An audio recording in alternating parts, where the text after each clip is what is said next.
L'embrasement ou le givre, le feu ou la glace, Mavuka ou Skirk. Aujourd'hui, on se retrouve face à un choix particulièrement difficile. Qui choisir entre ces deux monstres de puissance? Honnêtement, si je n'avais pas Mavuka, je ne saurais pas non plus vers qui me tourner, tant les deux personnages sont impressionnants. Mais une chose est sûre, avoir l'un ou l'autre dans sa box, c'est la garantie d'atteindre des sommets. Aujourd'hui, on va voir lequel des deux est le plus rentable à invoquer si vous ne possédez ni Mavuka ni Skirk. Bonjour à tous et bienvenue dans cette nouvelle vidéo. Prenez à boire, à manger et installez-vous pour profiter au mieux. D'ailleurs, si vous souhaitez voir plus de contenu, n'hésitez pas à vous abonner et à activer la cloche. Venez aussi nous faire un coucou sur Twitch, tout est dans la description. Sur ce, on est parti.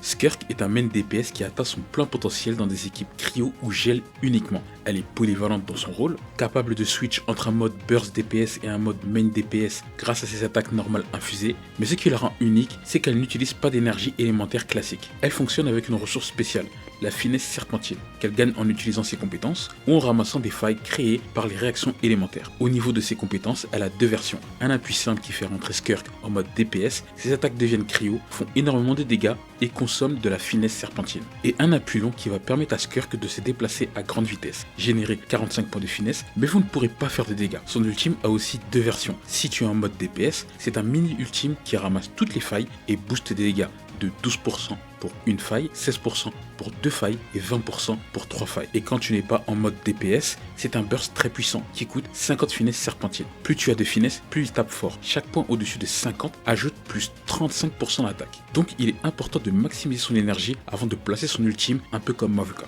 Depuis tout à l'heure, je vous parle d'une mécanique de faille, mais en vérité, qu'est-ce que c'est? À chaque réaction cryo non fonte, donc gel, Skirk crée une faille du néant. On peut en générer une toutes les 2,5 secondes. Ces failles peuvent ensuite être absorbées via l'attaque chargée ou le menu ultime quand on est en mode DPS. On peut aussi instantanément les récupérer avec l'appui long de la compétence. Chaque faille donne 8 points de finesse serpentine et petite astuce, en récupérant 3 failles, vous pouvez prolonger l'infusion cryo donnée par l'appui simple de votre compétence jusqu'à 10 secondes. Au niveau de ses passifs, le premier est un bonus qui concerne uniquement les équipes cryo et hydro. Si toute l'équipe est composée de hydro et cryo, avec au moins un personnage de chaque élément, toutes les compétences élémentaires de l'équipe montent de 1 niveau. Parfait pour buffer Skirk et les autres membres de l'équipe. Et pour le deuxième passif, chaque fois qu'un personnage hydro ou cryo touche un ennemi, Skirk gagne une charge et elle peut en avoir 3 maximum. Chaque charge augmente ses dégâts finaux en mode DPS, une charge plus 110%, deux charges plus 120%, trois charges plus 170%. Et ça s'applique aussi à l'ultime, 3 charges plus 360%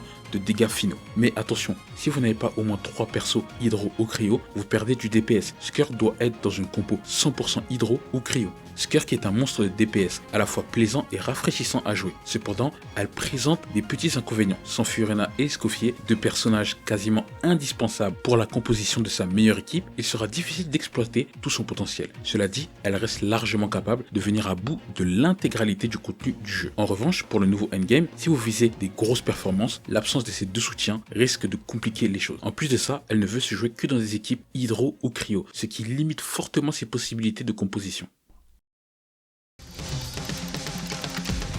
Maintenant, passons à Mavuka, l'archon pyro. Quand vous utilisez la compétence de Mavuka, que ce soit un appui long ou l'appui simple, le temps de recharge est toujours de 15 secondes. En appui simple, elle crée un cercle de feu derrière le personnage actif. Ce cercle suit le personnage et inflige une attaque pyro toutes les 2 secondes. Chaque coup inflige 230% de l'attaque de Mavuka et applique systématiquement le pyro. Donc chaque type peut provoquer une réaction élémentaire. Vous aurez 6 coups en tout, soit 12 secondes de dégâts continus. A noter que le temps de recharge de la compétence se termine quasiment en même temps, ce qui permet de relancer pratiquement en continu. En appui long, Mavuka monte sur sa moto et toutes ses attaques normales, chargées et plongeantes deviennent des attaques pyro. C'est le mode main DPS de sa compétence. Les dégâts sont bons mais sans plus, donc ce mode reste plutôt sympa pour l'exploration mais pas aussi fort que les cercles de feu. Cela dit, ce mode est une valeur énorme en exploration. Vous pouvez voler, courir sur l'eau, grimper sur les falaises. Au niveau de son ultime, Mavuka ne consomme pas d'énergie classique mais utilise une jauge d'esprit combatif. Cette jauge peut contenir jusqu'à 200 points et il en faut au moins 100 pour déclencher son ultime. Pour en accumuler, c'est simple. Chaque point de knockdown utilisé par l'équipe génère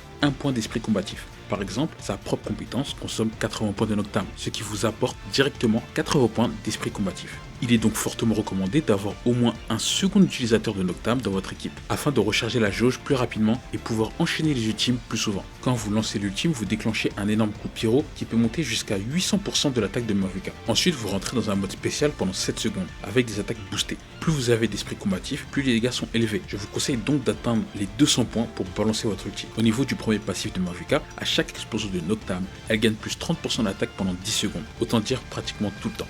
Et pour le deuxième passif, quand elle utilise son ultime, le personnage sur le terrain gagne jusqu'à 40% de dégâts bonus pendant 20 secondes, en fonction de l'esprit combatif utilisé. Mavuka est un excellent TPS capable d'infliger des dégâts massifs de manière continue. La seule chose qu'elle exige, c'est d'intégrer une réaction élémentaire dans sa composition d'équipe, comme de l'hydro ou du cryo, afin d'amplifier encore davantage ses dégâts. En bref, si vous êtes du genre à chercher des pics de performance, mais que vous ne possédez pas Escoffier ou Furina, ou que vous cherchez un personnage extrêmement polyvalent, alors Mavuka est un excellent choix. Elle est beaucoup moins exigeante en termes de composition d'équipe et reste très efficace, sans oublier qu'elle peut être jouée en tant que support et qu'elle a une très bonne application pyro. En revanche, si vous avez déjà Furina et Escoffier ou que la recherche du maximum de dégâts ne vous intéresse pas particulièrement ou que vous cherchez un gameplay dynamique, intense et rafraîchissant, alors vous pouvez foncer sur Skirk sans hésiter.